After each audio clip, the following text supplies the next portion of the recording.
So we've been talking a lot about doodh pithi, which is milk and roti dough boiled together to create a delicacy. But did you also know that there is a savory version to this and it's called dal pithi? And like the name states, it is made with dal.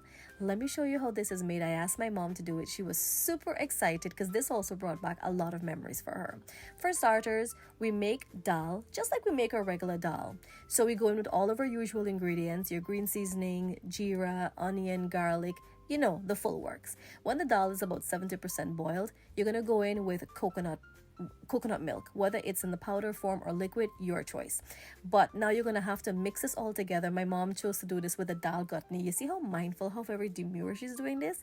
You got to have some real hand and control skills to be able to gote dal and not have it pitch all over the place. Y'all know the struggles, all right? So please be careful with this process if you choose to use a dal gutney.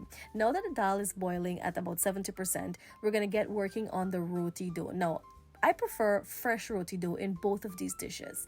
And I know most persons would like the stale roti and all that, but I prefer the fresh roti. So my mom's making the fresh roti dough and we're going to cut these out in a different shape.